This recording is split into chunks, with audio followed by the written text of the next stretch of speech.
Okay, my name is Ben Platt, and this is Raymond Funke. We're out here in the Willamette Valley, standing in front of a peppermint field that the Funks have been taking care of for many generations.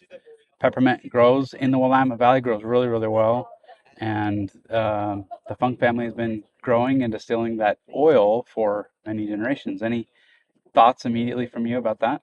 What does that look like for you guys? Um, for us, it looks like it. I enjoy it. It's been, like I said, many generations, and so my great grandfather. I kind of got to know him, and then my grandfather as a kid, hanging out in the distillery. Some people call it peppermint distillery. Obviously, we do other crops that we distill there, but um, peppermint distillery is a good name, and I kind of grew up in there as a kid, and watching my grandfather and then my father and even my brother working in there, and then now I'm working in there. So it's a rite of passage, and it's just how can you get any better smell too, and than peppermint or chamomile in the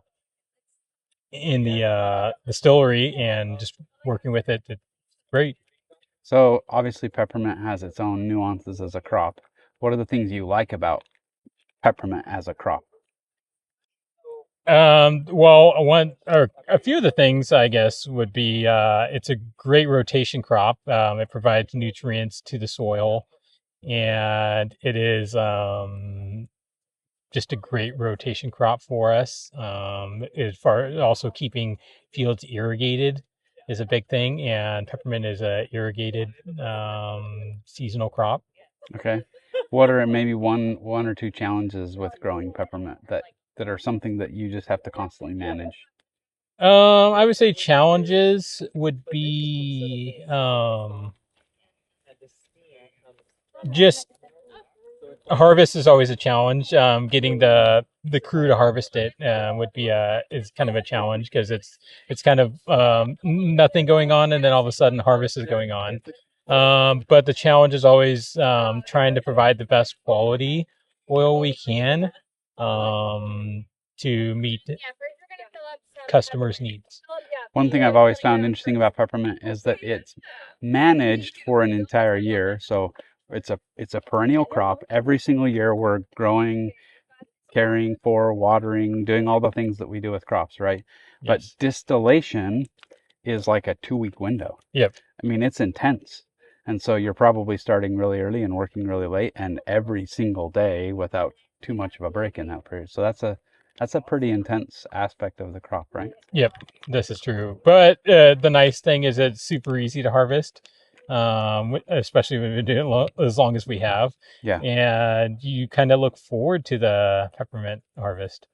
One other thing I've noticed is there's a bit of art in what you do. Some of it's Mhm. scientific, very much so. Yes. But even determining when the crop's ready to harvest, there's a little bit of art to that. So, for example, how do you kind of judge when the crop is ready? So, like I say, he makes a very good point. Scientific and art. But how I've learned is passed down from generation to generation. And what they're looking for is the bloom. Usually for higher yields, we're looking for more bloom, and generally in the 75% range of bloom. So, what percentage Um, is that right now? Probably 20, I would say, yeah, 15? 20, 25% maybe. Okay. So that kind of tells us roughly how long we have, but the bloom is changed by weather, how fast it blooms. So all stuff that's been passed down to knowledge, and so that's kind of I take that knowledge that I've learned and that I apply it to figure out when we're going to harvest, either for the best quality and quantity. Good. That's awesome. This we bring our wellness advocates out here Mhm. every year. Yes. They like to feel the experience. They like to see what you're doing. They Mm. like to ask their questions. How has this trip been for you? What kind of experience has it been for you? It's great. I love visiting with people and explaining the crops because I mean that's my life, is raising these crops and learning about them, and so passing my knowledge on to them that they can pass on to other people, and it's very special. Awesome.